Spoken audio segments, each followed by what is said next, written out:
ورحمة الله وبركاته. إن الحمد لله نحمده ونستعينه ونستغفره ونؤمن به ونتوكل عليه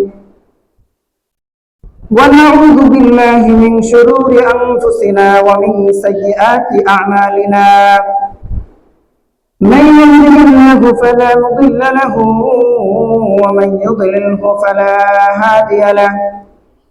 ونشهد أن لا إله إلا الله وحده لا شريك له. ونشهد أن سيدنا وسندنا وحبيبنا ومولانا محمدا عبده ورسوله أرسله بالحق بشيرا ونذيرا وداعيا إلى الله بإذنه وسراجا وقمرا منيرا. أما بعد فقد قال الله تعالى في كلامه المجيد وفي فرقانه الحميد: أعوذ بالله من الشيطان الرجيم. بسم الله الرحمن الرحيم. شهر رمضان الذي أنزل فيه القرآن.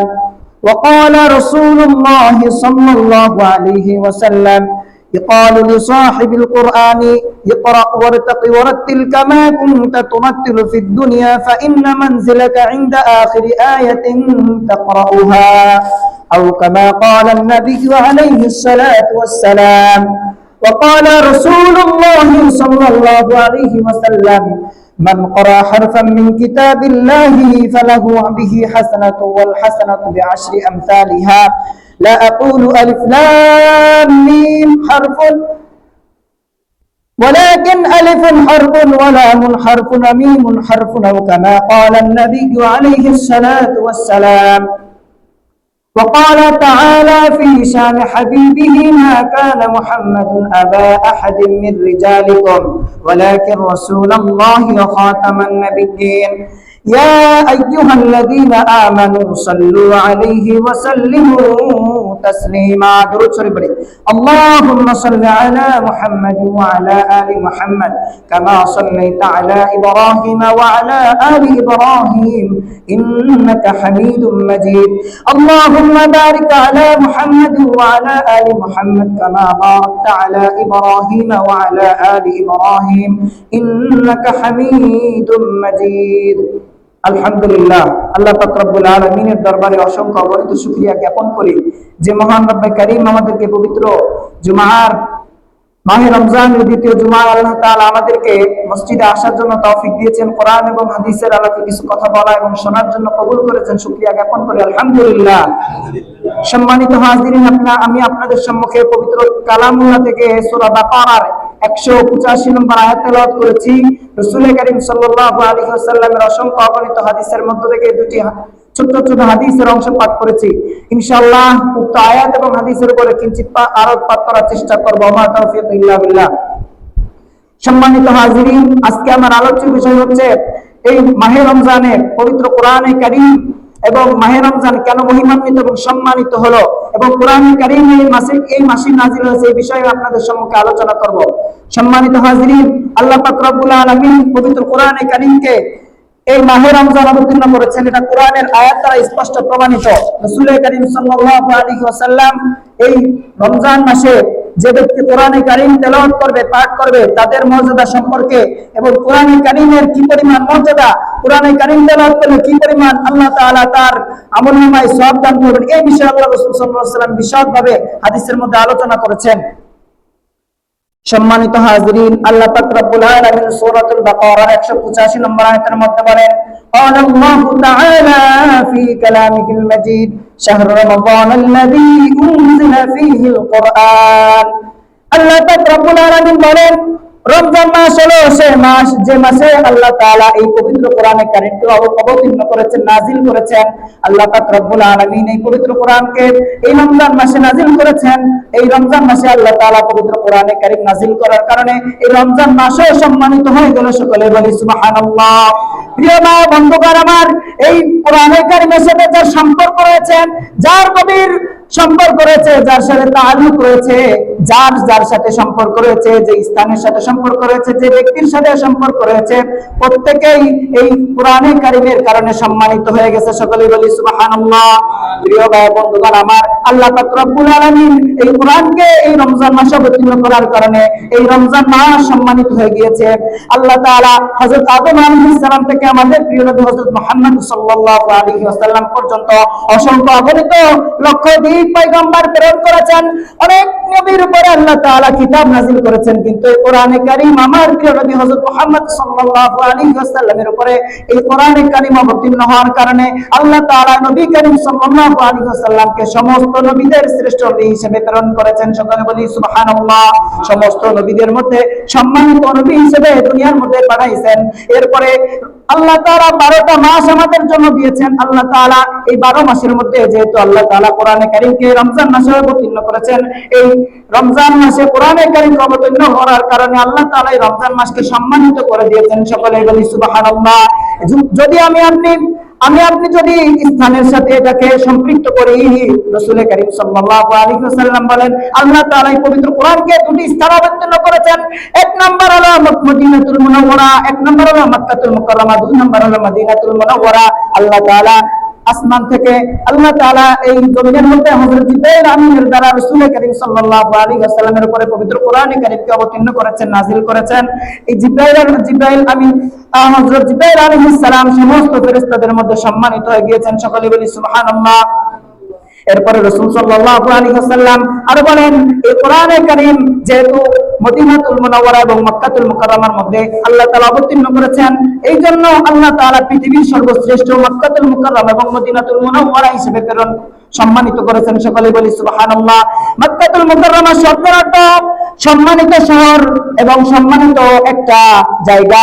মদিনাতুল মুনাওয়ারা এই মুনাওয়ারা শব্দের শাব্দিক অর্থ হলো, মুনাওয়ারা শব্দের শাব্দিক অর্থ হলো যার আলো, যার দ্বারা আলোকিত হয়েছে, যেই শহর আলোকিত হয়েছে। অর্থাৎ আল্লাহ তাআলা দুইটা জায়গায় এই পবিত্র কোরআনে কারীমকে অবতীর্ণ করেছেন। এক নম্বর হলো মক্কাতুল মুকাররমা, এই জন্যই মক্কা মুকাররমা পৃথিবীর মধ্যে সর্বশ্রেষ্ঠ শহর হিসেবে আল্লাহ তাআলার নিকট মনোনীত হয়েছেন। সকলে বলি সুবহানাল্লাহ। তেমনি ভাবে আল্লাহ তাআলা রাসূল করিম সাল্লাল্লাহু আলাইহি ওয়াসাল্লামের উপরে এই মদিনাতুল মুনাওয়ারার উপরেও আল্লাহ তাআলা রাসূল যখন মদিনা মুনাওয়ারায় ছিলেন তখন আল্লাহ রাসূল সাল্লাল্লাহু আলাইহি ওয়াসাল্লামের উপরে এই কোরআনে কারীম অবতীর্ণ করার দ্বারা মদিনাতুল মুনাওয়ারাও সম্মানিত হয়ে গিয়েছেন। সকলে বলি সুবহানাল্লাহ।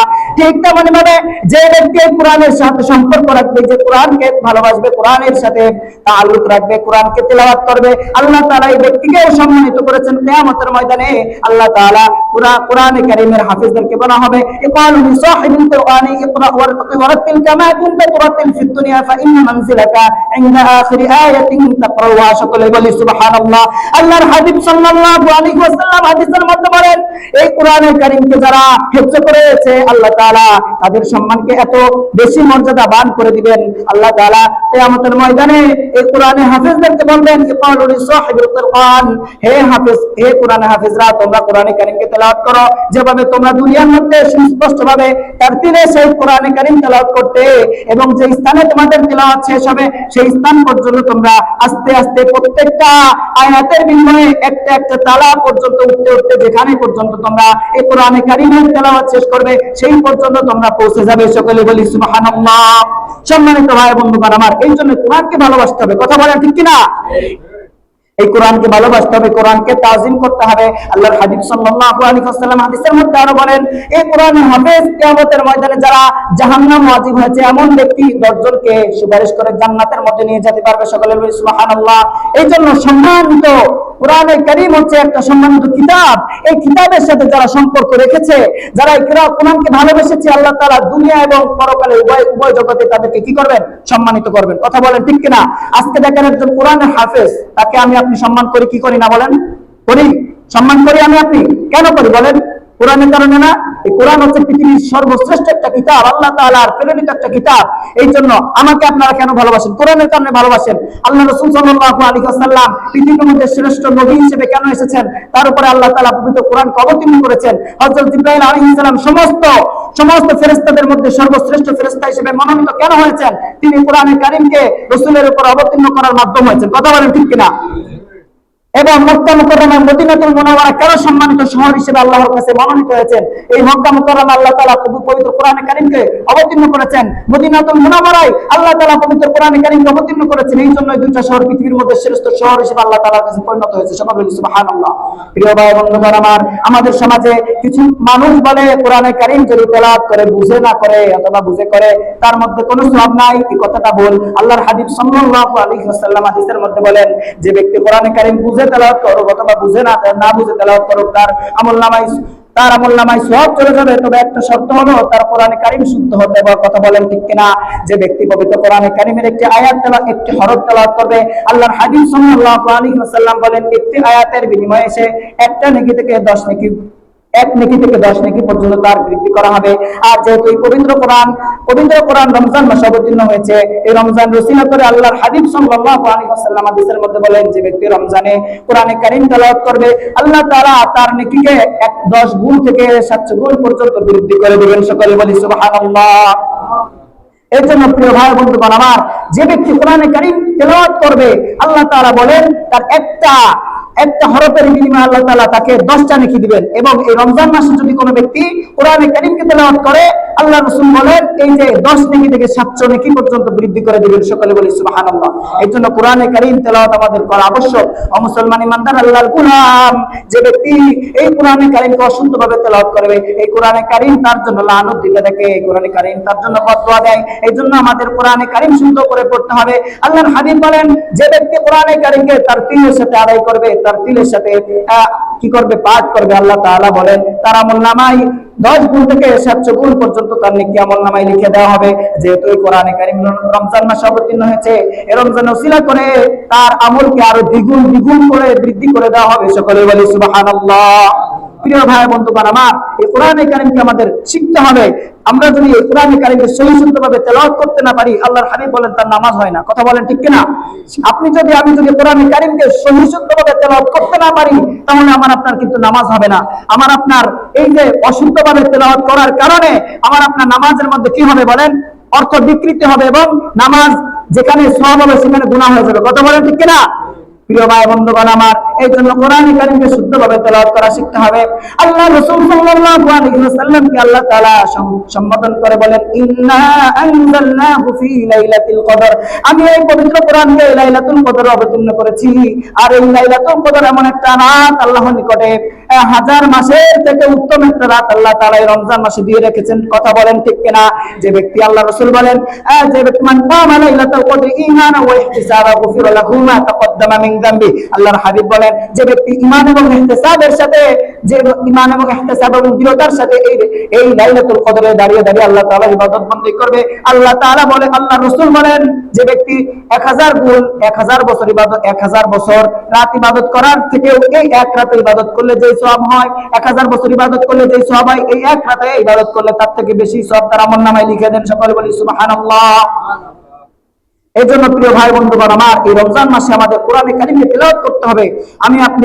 আমাদের বর্তমান সমাজের মানুষের অবস্থা এমন হয়েছে, আজকে যদি মসজিদের ইমাম সাহেব বলে যে আপনারা 5 মিনিট বসেন, আপনাদেরকে আমি কোরআনে কারীমকে নষ্ট করাবো, তেলাওয়াত শিখাবো, আপনাদের সময় নাই। অথচ দোকানে বসে আর ঘন্টার পর ঘন্টা আড্ডা দিচ্ছেন। একটা মাস আপনাদেরকে আল্লাহ তাআলা পানাহার থেকে নিষেধ করেছেন, খাওয়া দাওয়া থেকে নিষেধ করেছেন। এই রমজান মাসে আমরা অন্যান্য মাসের তুলনায় ডিউটিও কম করি, আমরা কাজও কম করি, কিন্তু এই রমজান মাসে যদি আমি আপনার কোরআনে কারীমটা একটু শিখতে পারি, তাহলে তো আমার আপনার জীবন সফল কাম হয়ে যায়। সকল বলে ঠিক কিনা? প্রিয় ভাই বন্ধুগণ আমার, এই জন্য কোরআনে কারীমকে তেলাওয়াত করা শিখতে হবে। যদি আমার কোরআনে কারীম শুদ্ধ না হয়, তাহলে নামাজ হবে না। নামাজ হচ্ছে ইবাদতের মূল ইবাদত। যদি কারণ নামাজ না হয়, তাহলে তার কোনো ইবাদতের কোনো মূল্য নাই। কথা বলেন ঠিক কিনা? এই জন্য কোরআনে কারীম শেখা দরকার আছে কিনা ভাই বলেন? একটু চিল্লা বলেন ঠিক কিনা? এই জন্য আমাদের কোরআনে কারীমকে শিখতে হবে, কোরআনে কারীমকে শুদ্ধভাবে তেলাওয়াত করা শিখতে হবে। আল্লাহর হাবিব সাল্লাল্লাহু আলাইহি ওয়াসাল্লাম বলেন, মান ক্বারা হারফান মিন কিতাবিল্লাহি, যে ব্যক্তি কোরআন কারীমের একটি আয়াত একটি হরফ তেলাওয়াত করবে ফালাহু বিহি হাসানাতু ওয়াল হাসানাতু বিআশরি আমসালিহা, তার জন্য একটা নেকি থেকে 10টা নেকি পর্যন্ত বৃদ্ধি করা হবে। এরপরে রাসূল বলতেছেন লা আকুলু আলিফ লাম মিম হারফুন, আমি কথা বলি নাই যে আলিফ লাম মিম একটি হরফ, বরং আলিফুন হারফুন ওয়া লামুন হারফুন ওয়া মিমুন হারফুন, যে আলিফ একটা হরফ, লাম একটা হরফ, মিম একটা হরফ। সুতরাং যে ব্যক্তি আলিফ একবার উচ্চারণ করবে তার আমলনামায় 10 নেকি, সকল বলি সুবহানাল্লাহ। 1 নেকি থেকে 10 নেকি পর্যন্ত বৃদ্ধি করা হবে। আর এই রমজান মাসে যেহেতু একটা নেকি একটা নেকিকে 700 নেকি করে বৃদ্ধি করা হয়, এজন্য যদি কোনো ব্যক্তি একটা হরফ তেলাওয়াত করে, একটা হরফ উচ্চারণ করে, এই রমজানের উসিলায় তার আমলনামায় 700 গুণ সওয়াব তার আমলনামায় বৃদ্ধি করে দেওয়া হবে, সকলে বলি সুবহানাল্লাহ। এর জন্য প্রিয় ভাই বন্ধু দোস্ত বুজুর্গ, এই রমজান মাসে আমাদের বেশি বেশি কোরআনে কারীম তেলাওয়াত শিখতে হবে। কোরআনে কারীম দেখেন, কোরআনে কারীম যার সাথে মিলেছে তারই সম্মান বেড়ে গেছে, কত বলেন না করে, ঠিক কিনা? কোরআনে কারীম যার সঙ্গে মিলেছে তারই সম্মান বেড়ে গেছে। দেখেন আমরা যখন গাছ থেকে একটা কাঠ বানাই বা একটা খড়ি বানাই, তখন ওই কাঠের ভিতর থেকে আমরা কিন্তু রেহাল কাঠ বানাই না? আপনি আমার এই কাঠ দিয়ে কিন্তু আমার ঘরে শোকেস বানাচ্ছেন, পালঙ্ক বানাচ্ছেন, বিভিন্ন আসবাবপত্র বানাচ্ছেন, কিন্তু আপনি যেভাবে রেহালকে সম্মান করেন, এভাবে অন্যান্য আসবাবপত্র কি সম্মান করেন? বলেন কেন তার সম্মান বৃদ্ধি পেল? এই কোরআনে কারীমের কারণে, কথা বলেন ঠিক কিনা? এই জন্য কোরআনে কারীম শুনতে পারে সেটা দরকার আছে কি নাই? আমাদের সন্তানদেরকে কোরআনে কারীম তেলাওয়াত শিখাতে হবে, আমাদের সন্তানদেরকে কোরআনে কারীম স্পষ্ট শুদ্ধভাবে তেলাওয়াত শিখাতে হবে। মহল্লা মহল্লায় মাদ্রাসা হয়ে গিয়েছে, মহল্লা মহল্লায় মসজিদ হয়ে গিয়েছে, মহল্লা মহল্লায় কোরআনে ইমাম সাহেব আছেন, সবাই যদি ইচ্ছা করে সন্তানদেরকে তাদের ইমামদের কাছে পাঠাই দেবে বা মাদ্রাসার হুজুরদের কাছে পাঠাই দেবে, তাহলে তারা স্পষ্ট শুদ্ধভাবে কোরআনে কারীম তেলাওয়াত করা শিখতে পারে। ও মুসলমান ইমানদার আল্লাহর গোলাম, এই জন্য কোরআনকে ভালোবাসতে হবে। আমি আপনাদেরকে ছোট্ট একটা ঘটনা বলে শেষ করে দিব। আল্লাহ রাসূল সাল্লাল্লাহু আলাইহি ওয়াসাল্লামের জামানায় যারা কোরআনকে ভালোবেসেছেন, আল্লাহ তাআলা এই পবিত্র কোরআনকে রাসূল সাল্লাল্লাহু আলাইহি ওয়াসাল্লামের বয়স যখন 40 বছর হয়, তখন আল্লাহ রাসূল সাল্লাল্লাহু আলাইহি ওয়াসাল্লাম নবুয়ত প্রাপ্ত হন। 23 বছর ধরে পবিত্র কোরআন কারীম সপ্তাহ সময় সাপেক্ষে যতদূর প্রয়োজন ছিল আল্লাহ তাআলা এই পবিত্র কোরআনকে রাসূলের উপর অবতীর্ণ করেছেন। এই কোরআনের ভার এত পরিমাণ ভার, যে কোরআনের ভার অনেকেই দিতে চেয়েছিল, কিন্তু সর্বশেষ এই কোরআনে কারীমকে মানব জাতির উপরে ন্যস্ত করা হয়েছে, সকলে বলি সুবহানাল্লাহ। আর এই মানব জাতি হলো পৃথিবীর সর্বশ্রেষ্ঠ আশরাফুল মাখলুকাত, পৃথিবীর শ্রেষ্ঠ কি সৃষ্টি হিসেবে আমরা পরিগণিত কিনা, বলেন ঠিক কিনা? বলেন ভাই, কেন আমরা সম্মানিত হয়েছি? পবিত্র কোরআনে কারীমের কারণে। আমাদের প্রিয় নবী সাল্লাল্লাহু আলাইহি ওয়াসাল্লামের উপরে পবিত্র কোরআনে কারীম অবতীর্ণ হয়েছে, যার দরুন আমরাও সম্মানিত হয়ে গিয়েছি, আমরাও শ্রেষ্ঠ উম্মত হিসেবে আল্লাহর কাছে মনোনীত হয়েছি, সকলে বলি সুবহানাল্লাহ। দেখেন অনেক নবী এই রাসূলের উম্মত হওয়ার জন্য আল্লাহর কাছে দোয়া করেছেন, সর্বশেষ আল্লাহ তাআলা হযরত ঈসা আলাইহিস সালামের দোয়া কবুল করেছেন, সকলে বলি সুবহানাল্লাহ। হযরত ঈসা আলাইহিস সালাম এই দুনিয়ায় আসবেন, কিভাবে আসবেন? আমাদের প্রিয় নবী হযরত মুহাম্মদ সাল্লাল্লাহু আলাইহি ওয়াসাল্লামের উম্মত হয়ে আসবেন কিয়ামতের আগে। প্রিয় ভাই দোস্ত বুজুর্গ, এজন্য আমরা কোরআনকে ভালোবাসবো। একটা বিষয়, একটা ছোট ঘটনা আপনাদেরকে বলি। একটা লোক মদখোর ছিল, সে এত পরিমাণ গুনাহ করত, এত পরিমাণ আল্লাহর সাথে নাফরমানি করত। মনে করেন যে সে একদিন বাসা থেকে বের হয়েছে, হওয়ার পরে আরবি মতন একটা লেখা তার পায়ের তলে পড়ছে। একটু বুঝেন আমার কথা। কোরআনে কারীমকে সম্মানিত করার কারণে দেখেন তার অবস্থা আল্লাহ তাআলা কোথায় নিয়ে গিয়েছেন। হ্যাঁ, এই আয়াত মতন একটা কাগজ তার পায়ের নিচে পড়ছে, সে বুঝতে পারছে এটা আরবি, পরে ওটাকে মুছে বুকের মধ্যে জড়ায় চুমু খাইছে। খাওয়ার পরে এটা আল্লাহর কাছে এত পছন্দনীয় হয়েছে যে এতটুকু আমল করার কারণে আল্লাহ তাআলা ওই জামানার মুজাদ্দিদ বানাই দিয়েছেন, সকল বলি সুবহানাল্লাহ। ও মুসলমান ইমানদার আল্লাহর গোলাম, আরো একটা ঘটনা আপনাদেরকে শোনাই। কোন এক বুজুর্গ বলেন যে এক জামানায় এমন একজন বুজুর্গ ছিলেন, যিনি আব্দুর রহমান নামে পরিচিত। এই আব্দুর রহমান নামে কাঠুরি, সে জঙ্গলে কাঠ কাটতো। তার ঘরের মধ্যে এক জিল কোরআনে কারীম ছিল। এই কোরআনে কারীম সে তেলাওয়াত করতে পারতো না।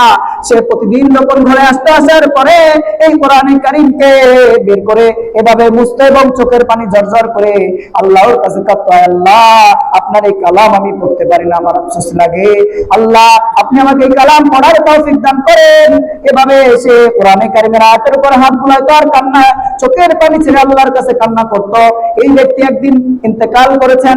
ইন্তেকাল করার কারণে ওই জামানার সবথেকে বড় মুজাদ্দিদ যে ব্যক্তি ছিলেন, ওই ব্যক্তিকে আল্লাহ তাআলা স্বপ্নের মধ্যে দেখাইছেন যে অমুক গ্রামের অমুক কাঠুরি এবং এমন একজন আমার আল্লাহর গোলাম আছে, আমার গোলাম আছে, তুমি ওই ব্যক্তির কাছে যাও, ওই ব্যক্তি ইন্তেকাল করেছে, ওই ব্যক্তির জানাজার ব্যবস্থা করো, কাফনের ব্যবস্থা করো, দাফনের ব্যবস্থা করো, গোসলের ব্যবস্থা করো। তখন ওই ব্যক্তি, ওই বুজুর্গ ব্যক্তি খোঁজ করতে করতে ওই গ্রামে এসে বলে, আব্দুর রহমান নামে একজন কাঠুরি আছে যে জঙ্গলে কাঠ কাটে, ওই ব্যক্তি ইন্তেকাল করেছেন, আমি তার বাসায় যেতে চাই। মানুষ বলে, হ্যাঁ, একজন আব্দুর রহমান নামে একজন কাঠুরি আছে যে জঙ্গলে কাঠ কাটে, জঙ্গলে কাঠ কেটে জীবিকা নির্বাহ করে। এরপরে খুঁজতে খুঁজতে ওই বুজুর্গ ব্যক্তি ওই কাঠুরির আব্দুর রহমানের বাড়িতে চলে গেলেন। যাওয়ার পরে দেখেন, হ্যাঁ, বাস্তবে কি আব্দুর রহমান ইন্তেকাল করেছেন। ইন্তেকাল করার পরে ওই ব্যক্তি, ওই বুজুর্গ ব্যক্তি আব্দুর রহমানকে উত্তম রূপে সর্বশেষ গোসল করালো। গোসল করানোর পরে কাফনালো, কাপড় পরানোর পরে দাফনের ব্যবস্থা, জানাজার ব্যবস্থা সবকিছু করলো। দাফন দেওয়ার পরে ওই বুজুর্গ ব্যক্তি তার পরিবারকে বলে, হে অমুক, তোমার বাবা এমন কি আমল করেছে, আল্লাহ তাআলার কাছে এত সম্মানিত হয়েছে যে আমাকে স্বপ্নের মতো দেখানো হয়েছে অমুক গ্রামের একজন কাঠুরি ইন্তেকাল করেছে, তার জানাজা যেন আমি পড়াই, তাকে যেন আমি গোসল দেই, তাকে যেন আমি দাফন করি, এ বলে আল্লাহ তাআলা স্বপ্নের মধ্যে আমাকে দেখাইছেন। এরপরে ওই ব্যক্তি এই প্রশ্ন করার পর তার পরিবার বলে, হযরত, আমরা তো জানি না আমার বাবা এমন কি আমল করেছেন, তবে একটা আমল আমরা দেখতাম, সে প্রতিদিন সকালবেলা নামাজ পড়ে সে ওরা এমন একটা বই বের করে, আমাদের শোকেজের উপর এমন একটা বই ছিল, আলমারির উপর এমন একটা বই ছিল কাপড়ে পেঁচানো, এই বই বের করে দিয়ে আল্লাহ, এই বই বের করে দিয়ে চোখের পানি ছেড়ে দিয়ে কান্না করতো। শুধু আমরা এতটাই দেখতাম, কিন্তু ওটা কি আমরা এখনো পর্যন্ত জানি না। তখন ওই বুজুর্গ ব্যক্তি ওই শোকেজ থেকে কিতাব খুলে দেখে, এটা অন্য কোনো কিতাব নয়, এটা হলো আমার আল্লাহর কালাম, কোরআনে কারীম। সকলে বলে আল্লাহু আকবার। সম্মানিত ভাই বন্ধুগণ আমার, তখন বলে, এটা কেমন আমল আল্লাহ তাআলার কাছে পছন্দনীয় হয়েছে। আপনি যদি কোরআন পড়তে নাও পারি, যদি কোরআনের প্রতি আমার আপনার ভালোবাসা থাকে, ঠিক ওই ব্যক্তির মতো আব্দুর রহমান কাঠুরির মতো আমাকে আপনাকে সম্মানিত করবেন। কথা বলেন ঠিক কিনা? হ্যাঁ, কথা বলেন ঠিক কিনা? আজকে আমাদের সমাজের অবনতি কেন ভাই? আজকে কোরআন থেকে আমরা দূরে আছি, এই জন্য আমাদের অবনতি। আমাদের সমাজের অবক্ষয় কেন? কোরআনের বিধান আমাদের ভিতরে নাই, এই জন্য এত অবনতি। এই জন্য কোরআন কারীমকে শিখতে হবে। আব্দুর রহমানকে আল্লাহ তাআলা ওই বুজুর্গ ব্যক্তির মাধ্যমে গোসল করাইলেন, এরপরে জানাজা করাইলেন, এরপরে দাফন করাইলেন। আল্লাহ তাআলা নিঃসন্দেহে এই ব্যক্তির এই কান্নাকে পছন্দ করেছেন, ভালোবেসেছেন। কেন? সে পড়তে পারতো না, তার ভিতরে কষ্ট ছিল, আমি তো কোরআন পড়তে পারি না, আয় আল্লাহ আপনি আমাকে কোরআন পড়ার তৌফিক দান করেন। এভাবে চোখের পানি ছেড়ে দিয়ে আল্লাহর কাছে কান্না করতো, আর এই আয়াতের উপরে হাত বুলাতো। এই হাত বুলানো আল্লাহর কাছে এমন পছন্দনীয় হয়েছে, আল্লাহ তাআলা এই হাত বুলানোর কারণে তাকে ইহকালে সম্মানিত করেছেন, পরকালে তো অবশ্যই সম্মানিত করবেন। এই জন্য প্রিয় ভাই, বন্ধু, দোস্ত, বুজুর্গ, আমরা আমাদের সময় থাকতে কোরআনে কারীমকে স্পষ্টভাবে তেলাওয়াত করে শিখি। ওয়ারাতিলিল কোরআন তারতিলা। আল্লাহ তাআলা বলেন, তোমরা পবিত্র কোরআনকে তারতিলের সাথে পাঠ করো, তেলাওয়াত করো। অশুদ্ধভাবে তেলাওয়াত করলে আল্লাহ তাআলা রাগান্বিত হয়, এবং আল্লাহ তাআলা রাসূল বলেন, যে ব্যক্তি অশুদ্ধভাবে তেলাওয়াত করে আল্লাহ তাআলা বলেন, আল্লাহ রাসূল বলেন, আল্লাহ তাআলা তার উপরে লানত দেন। এজন্য পবিত্র কোরআনকে স্পষ্টভাবে শিখতে হবে। রাজি আছি তো ইনশাআল্লাহ? আমরা ইনশাআল্লাহ রাজি আছি তো? আমি আপনি পড়তে পারি না, আমার মধ্যে তো সেই ভালোবাসাটাও নাই যে আমি তো পড়তে পারি না, দেখি কি আছে কোরআনের ভিতরে। খুলে দেখছেন বছরে একদিনও? এই যে একদিনও খুলে দেখছেন কোরআন কারীম যে আল্লাহ কি বলছেন এর ভিতরে? ও মুসলমান ইমানদার আল্লাহর গোলাম, আমরা সর্বশ্রেষ্ঠ উম্মত হয়েছি এই কোরআনে কারীমের কারণে, সর্বশ্রেষ্ঠ নবী পেয়েছি কোরআনে কারীমের কারণে, সর্বশ্রেষ্ঠ মাস পেয়েছি পবিত্র কোরআনে কারীমের কারণে। আল্লাহ তাআলা এই পবিত্র কোরআনকে এই রমজান মাসে অবতীর্ণ করেছেন। আল্লাহ পাক রব্বুল আলামিন সূরাতুল বাকারার 185 নম্বর আয়াতের মধ্যে বলেন, শাহরুর রমাদানাল্লাযী উনজিলা ফীহিল কুরআন। এই কোরআন এমন একটা মাস অবতীর্ণ করা হয়েছে যেটা রমজান মাস। এই রমজানে আল্লাহ তাআলা পবিত্র কোরআনকে অবতীর্ণ করেছেন।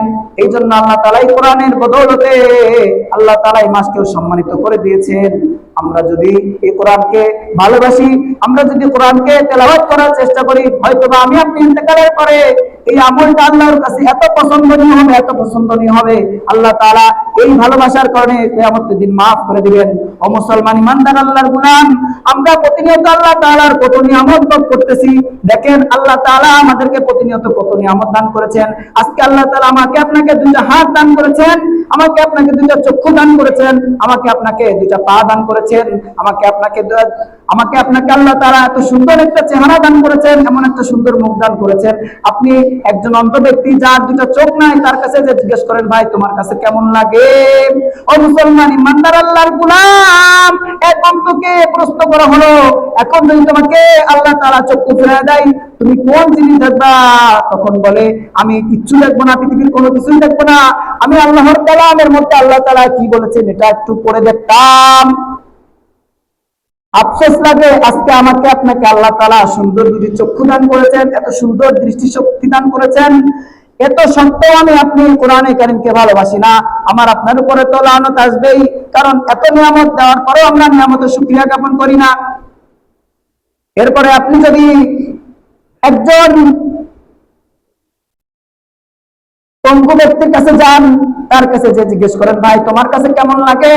বলবে ভাই যদি আমার দুটা পা থাকতো তাহলে আমি পায়ে মসজিদে আসতাম, এসে আল্লাহর ইবাদত নামাজ জামাতের সাথে আদায় করতে পারতাম। ওই পঙ্গু ব্যক্তির এত মনের ভিতরে কষ্ট লাগে যে আল্লাহ তাআলা তাকে দুইটা পা দেন নাই, দুইটা পা না দেওয়ার কারণে আজকে সে পঙ্গু হয়ে ঘরের মধ্যে বসে থাকে, দুনিয়ার মধ্যে চলাফেরা করতে পারে না, আরেকজনের সাহায্য নিয়ে চলতে হয়। কিন্তু আমাকে আপনাকে আল্লাহ তাআলা সুস্থ রেখে দুটা পা দান করেছেন, দুটা হাত দান করেছেন। এই জন্য আমাদের এই আল্লাহ তাআলার নিয়ামতের শুকরিয়া যদি কিয়ামত পর্যন্ত আমরা আদায় করি, তাহলে ওই কিয়ামতের এই নিয়ামতের শুকরিয়া আমরা আদায় করে শেষ করতে পারবো কি? পারবো? বলেন পারবো? একটু আওয়াজ দিয়ে বলেন না ভাই, মসজিদে এসে ঘুমান কেন আপনারা? এই শুক্রবারে একটু আলোচনা করি, আপনারা যদি ঘুমান। আলোচনা তো খারাপ হচ্ছে না আমার জানা মতে, খারাপ হয় নাকি আলোচনা? সুন্দর আলোচনা তো আমি মনে হয় আগে করি নাই, আজকে ভালোভাবে করছি, আপনাদের সামনে প্রেজেন্টেশন করতেছি। আপনারা যদি আলোচনায় সাড়া না দেন তাহলে আমার তো কথা আসবে না। আরে আপনারা দিবেন আওয়াজ, আমি করবো ওয়াজ। আপনারা যদি আওয়াজ না দেন আমি ওয়াজ আসবে কোত্থেকে বলেন? হ্যাঁ, সবাই একটু সোজা ভালো করে বসেন, এদিকে এদিকে খেয়াল করেন, বেখেয়ালে থাকবেন না তো। আমার কিন্তু অনেক কষ্ট হইতেছে, রোজা থেকে ওয়াজ করা একদম জানা জানা কথা না। 5 মিনিট কথা বলেন তো, এই মুখে আওয়াজটা নেই, এই মাউথে মুখের আওয়াজটা নেই, গলা শুকায় নাই। আপনাদের জন্য এত কষ্ট করতে আপনারা যদি বেখেয়াল থাকেন তাহলে তো আমার ওয়াজ করার কোনো প্রয়োজন নাই। আছে বলেন? খেয়াল করতে হবে ভাই। ভালো লাগতেছে না বলেন শুনতে? ভালো লাগলে আমার কথার উত্তর দিতে হবে। আল্লাহ তাআলা আপনাকে আমাকে দুটা চক্ষু দান করছেন, আমাকে আপনাকে দুটা পা দান করছেন। আপনি আরেকজন অন্ধর কাছে জিজ্ঞেস করেন তো ভাই তোমার কাছে কেমন লাগে? সে বলবে যে ভাই আমার কাছে খুব দুঃখ লাগে। আজকে আমি আপনি হতভাগা, আমাকে আপনাকে আল্লাহ তাআলা দুটো চক্ষু দান করছেন, দুটো হাত দান করছেন, দুটো পা দান করছেন, তারপরে আমরা আমাদের নিয়ামতের শুকরিয়া আদায় করতে পারি না। কিয়ামতের ময়দানে আল্লাহ পাক রব্বুল আলামিন সূর্যকে মাথার আধা আঙ্গুল উপরে রাখবেন, প্রত্যেকটা মানুষের ঘিন টকবক করতে থাকবে। এ সময় প্রত্যেকটা মানুষের এত পরিমাণ পিপাসা লাগবে, প্রত্যেকটা মানুষ পিপাসায় কাতর হয়ে যাবে। একজন ব্যক্তি সে পানি নিয়ে বিক্রি করবে, পানি নিয়ে বিক্রি করার সময় আমার আপনার দৃষ্টিগোচর হবে ওই ব্যক্তি পানি বিক্রি করতেছে, তখন বলবে ভাই আমাকে এক গ্লাস পানি দাও, বলবে টাকা দাও। তখন ওই ব্যক্তি বলবে দুনিয়ায় তো টাকা চলতো, আমি আমাদের ময়দানে টাকা কোথায় পাবো? তাহলে তোমার মেয়ে কামল দাও। তারপরে ব্যক্তি বলবে যে এক গ্লাস পানির দাম কত? তখন ওই পানিওয়ালা ব্যক্তি বলবে এক গ্লাস পানির দাম হলো 1000 বছর ইবাদতের বিনিময়ে আমি তোমাকে এক গ্লাস পানি দিতে পারি। বলে ভাই আমার কাছে যদি 1000 বছর ইবাদতের বিনিময়ে যদি আমি এক গ্লাস পানি খাই তাহলে তো আমার পুরো আমলনামা ফাঁকা হয়ে যাবে, আমার পুরো আমলনামা ফাঁকা হয়ে যাবে। তখন আমি আল্লাহর কাছে কি নিয়ে উপস্থিত হব? তখন ওই ব্যক্তি বলবে যে তাহলে তুমি আমাকে হাফ গ্লাস পানি দাও। এই হাফ গ্লাস পানি 500 বছরের বিনিময়ে, 500 বছর ইবাদতের বিনিময়ে এই হাফ গ্লাস পানি খাওয়ার পরে তার এত তৃষ্ণা আরো বৃদ্ধি পাবে, ওই ব্যক্তি তৃষ্ণার কারণে আরো কাতর হয়ে যাবে। তখন বলবে যে ভাই তুমি আমার কোনো আমলের দরকার নাই, তুমি আমাকে আরো হাফ গ্লাস পানি দাও। তখন সে হাফ গ্লাস এক গ্লাস পানি খাবে 1000 বছর ইবাদতের বিনিময়ে। তখন এই ব্যক্তি দুনিয়ার মধ্যে 60 বছর 70 বছর 100 বছর বেঁচে আল্লাহ তাআলা যে ইবাদত বন্দী করেছে সমস্ত ইবাদত এক গ্লাস পানির বিনিময়ে সে শেষ করে ফেলেছে। অথচ আজকে দেখেন আল্লাহ তাআলা প্রতিটা নিয়তে, প্রতিটা সময়, প্রতিটা মুহূর্তে আল্লাহ তাআলা আমাকে কত পানি দান করতেছেন, পানির কি শুকরিয়া আদায় করতে পারতেছি বলেন? হ্যাঁ, আমরা তো নাফরমান বান্দা, আমরা তো নাফরমান, প্রতিনিয়ত কত গ্লাস পানি খাইতেছি। এক গ্লাস কিয়ামতের ময়দানে অবস্থা দেখছেন কি হবে? 1000 বছরের বিনিময়ে এক গ্লাস পানি পায়। আর আমি আপনি দুনিয়ায় কত আল্লাহ তাআলা নিয়ামত ভোগ করতেছি। এই যে এত সুন্দর দৃশ্য, চোখ এত সুন্দর দৃশ্য আমি চোখ দ্বারা দেখতেছি, এত সুন্দর দুনিয়ার আলো বাতাস আমি উপভোগ করতেছি, এটা তো আল্লাহ তাআলা বড় নিয়ামত ভাই। ওই ব্যক্তি যখন আল্লাহর কাছে উপস্থিত হবে বলবে যে হে আমার বান্দা তুমি কি নিয়ে আসছো? তখন ওই ব্যক্তি বলবে আল্লাহ আমি তো আমল নিয়ে এসেছিলাম, কিন্তু আমার এত পরিমাণ পানির তৃষ্ণা পেয়েছে, এত পরিমাণ পানির তৃষ্ণা পেয়েছে, আমি এমন ব্যক্তির নিকট থেকে 1000 বছর ইবাদত এর বিনিময়ে আমি এক গ্লাস পানি পান করেছি। আমার কাছে এখন তো কোনো আমল নাই, আমি তো খালি আব্দুল্লাহ হয়ে আপনার নিকটে চলে এসেছি, আমার কাছে তো কোনো ইবাদতের কোনো কিছুই নাই, আমি একদম খালি, আমার আমলনামা পুরোটাই খালি। তখন আল্লাহ পাক রব্বুল আলামিন বলবেন, হে আমার বান্দা তুমি এখন কিসের আশা করো? হে আমার বান্দা তুমি এখন কিসের আশা করো? হে আমার বান্দা তুমি এখন আমার কিসের আশা করো? তখন ওই বান্দা আল্লাহ তাআলার সামনে সমস্যারে বলবেন, আল্লাহ আমার তো কোনো আশা নাই, আমার একটা আশায় আমি আপনার রহমতের আশা করি। সকল বলি সুবহানাল্লাহ। ও মুসলমান ইমানদার আল্লাহর গোলাম, আমি আপনি দুনিয়ার মধ্যে যে নামাজ পড়তেছি, যে রোজা রাখতেছি, জানি না কবুল হচ্ছে কিনা, জানি না আল্লাহ তাআলার কাছে পছন্দ হচ্ছে কিনা। আমি আপনি যদি এক গ্লাস পানির বিনিময়ে যদি সমস্ত ইবাদতের বিনিময়ে যদি এক গ্লাস পানি খেয়ে ফেলি, তখন এই 60 বছর 70 বছর ইবাদতের কোনো মূল্য নাই, পুরো খালি আব্দুল্লাহ হিসেবে আল্লাহর কাছে আমি আপনি উপস্থিত হব। এই জন্য প্রিয় ভাই বন্ধু দোস্ত বুজুর্গ, আমাদের উচিত হলো আল্লাহর নিয়ামতের কদর করা এবং আল্লাহর নিয়ামতের সম্মান করে আল্লাহর শুকরিয়া জ্ঞাপন করা। এবং আল্লাহ তাআলার শুকরিয়া জ্ঞাপন করব কিভাবে? আল্লাহ তাআলার ইবাদতের মাধ্যমে। আজকে আমাদের সমাজের যুবক ভাইরা বিভিন্ন সময় বিভিন্ন ভাবে সময় নষ্ট করে ফেলে, কোরআনে কারীম তেলাওয়াত করা শিখতে চায় না, কোরআনে কারীম তেলাওয়াত করা শিখতে চায় না, মসজিদে এসে জামাতের সাথে নামাজ আদায় করতে চায় না, এরপরে রমজানে রোজা রাখতে চায় না, দোকানের মধ্যে কাপড় টানায়া ভিতরে কত বড় নাফরমানি আল্লাহ তাআলার সাথে করে। আল্লাহ বলেন, হে আমার বান্দা বান্দিরা, তোমাদেরকে আমি বছরে 12টা মাস দান করেছি, 12 মাসের মধ্যে আমি তোমাদেরকে 11 মাস খাওয়ার অনুমতি দিলাম, কিন্তু একটা মাস আমার জন্য পানাহার করো, আমার জন্য রোজা রাখো। আল্লাহ রাসূল বলেন, আল্লাহ তাআলা বলেন হাদিসে কুদসির মধ্যে আল্লাহ তাআলা বলতেছেন যে রোজা আমার জন্য, আও আস-সাওমু লি ওয়া আনা জিজিবিহি, রোজা আমার জন্য এবং এই রোজার প্রতিদান আমি আল্লাহ তাআলা নিজেই দেব। সুবহানাল্লাহ। প্রিয় ভাই বন্ধু দোস্ত বুজুর্গ, বাজার গেলে দেখা যায় চায়ের দোকানে কাপড় টানানো, গ্রামের ভিতরে যে সমস্ত দোকান রয়েছে কাপড় টানানোর ভিতরে আল্লাহ তাআলার নাফরমানি করা হয়। এই রোজা আল্লাহ তাআলার এমন একটা ইবাদত, রমজান মাস আল্লাহ তাআলা আমাকে আপনাকে মুত্তাকি হওয়ার জন্য দান করেছেন। কত মানুষ দুনিয়ার মধ্যে থেকে বিদায় নিয়ে গিয়েছেন, তারা আজকে জানি না কত অবস্থার মধ্যে, কোন অবস্থার মধ্যে কবরের আলমে বারজাখের মধ্যে আছেন। ও মুসলমান ইমানদার আল্লাহর গোলাম, আজকে আপনি আপনার স্ত্রীকে ভালোবাসেন, আপনি আপনার সন্তানকে ভালোবাসেন, কিয়ামতের ময়দানে সন্তান বাবাকে চিনবে না, বাবা সন্তানকে চিনবে না, স্ত্রী সন্তানকে চিনবে না, স্ত্রী স্বামীকে চিনবে না, স্বামী স্ত্রীকে চিনবে না। সকলে বলবে ইয়া নাফসি ইয়া নাফসি ইয়া নাফসি, হে আমার নফস আমি কি করলাম? আল্লাহ তাআলা দুনিয়ার মধ্যে আমাকে আপনাকে 7 বছর 70 বছর জিন্দেগি দান করেছেন। ও মুসলমান ইমানদার আল্লাহর গোলাম, একটু খেয়াল করে শুনেন, এই 7 বছর 70 বছর যদি আমি আপনি ইবাদত বন্দি করতে না পারি, আল্লাহ তাআলার কাছে আমরা কি নিয়ে যাব? আল্লাহর কাছে আমরা কিভাবে উপস্থিত হব? আল্লাহ তাআলা রাসূল বলেন, এই যখন বান্দাকে কবরের মধ্যে রাখা হয়, দুজন ফেরেশতা আসে, আসার পরে প্রশ্ন করে, মান রব্বুকা, তোমার রব কে? মা দিনুকা, তোমার দিন কি? ওমান নবিয়ুকা, তোমার নবী কে? এক যে দুজন ফেরেশতা আসে, দুজন ফেরেশতা, একজনের নাম হলো মুনকার আর একজনের নাম হলো নাকির।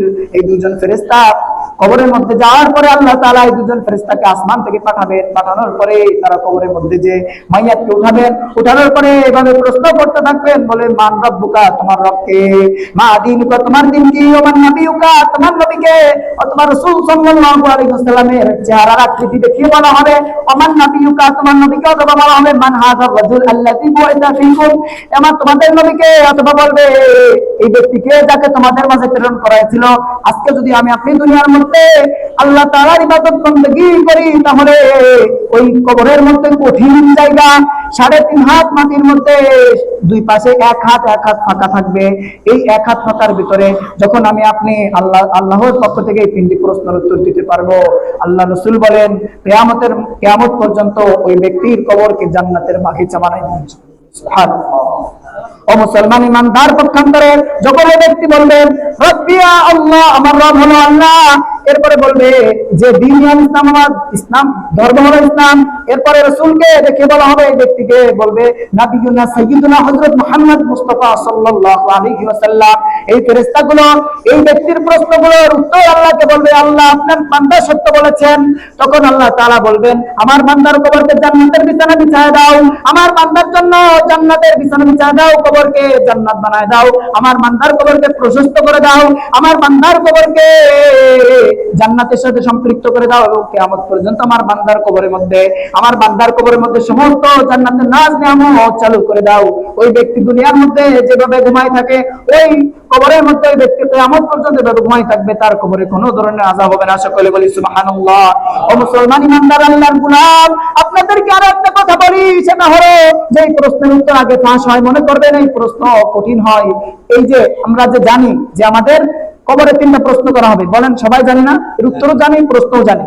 মনে করবেন যে এটা জানানো হয়েছে কেন, এটা কঠিন হবে, এটা মুখস্থ করার কোনো বিষয় না। যদি আমি আপনি দুনিয়ার মধ্যে মুখস্থ করেও যাই, তারপরে ওখানে যে পারবো না। কেন পারবো না?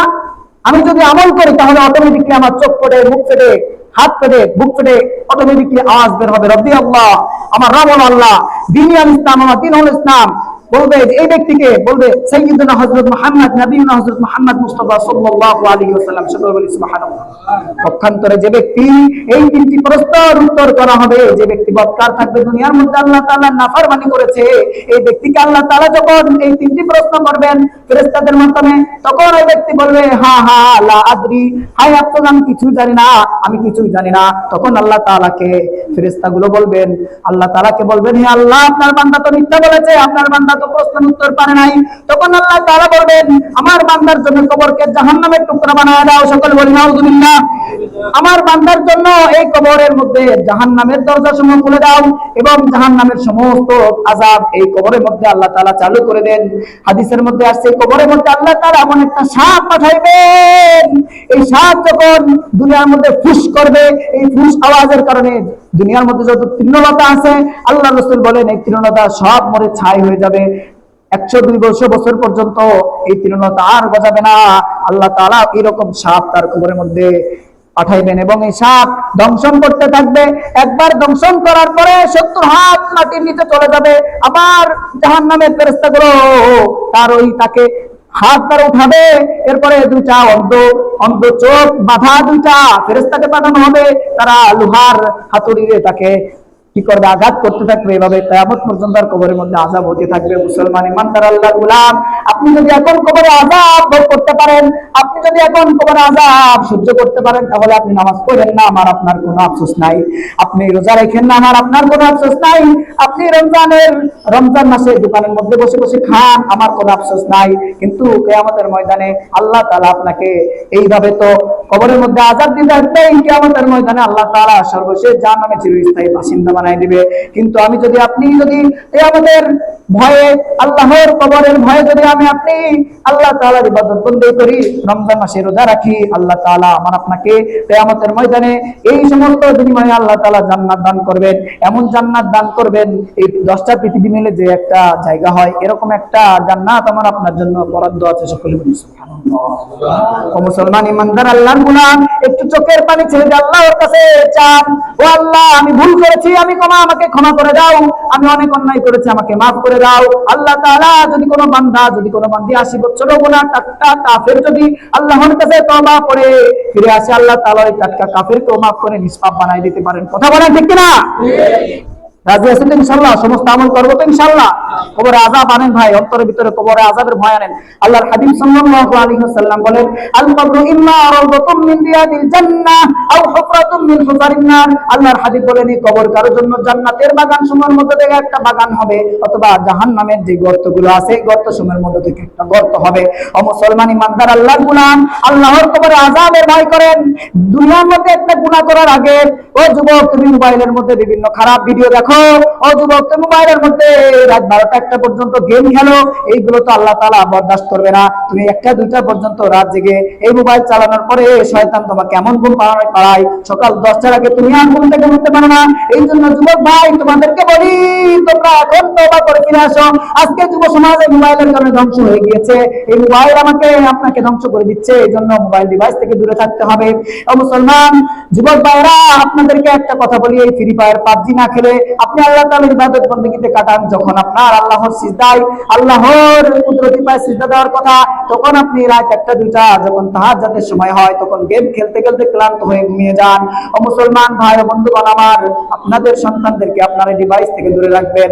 সমস্ত গুনাহের উৎস হলো অন্তরের মধ্যে কামনা বাসনা আসা। এই জন্য ভাই বন্ধুগণ আমার, সমস্ত গুনাহের উৎস থেকে আমাদেরকে বেঁচে থাকতে হবে, আল্লাহর কাছে ক্ষমা প্রার্থনা করতে হবে। রাজি আছি ইনশাআল্লাহ?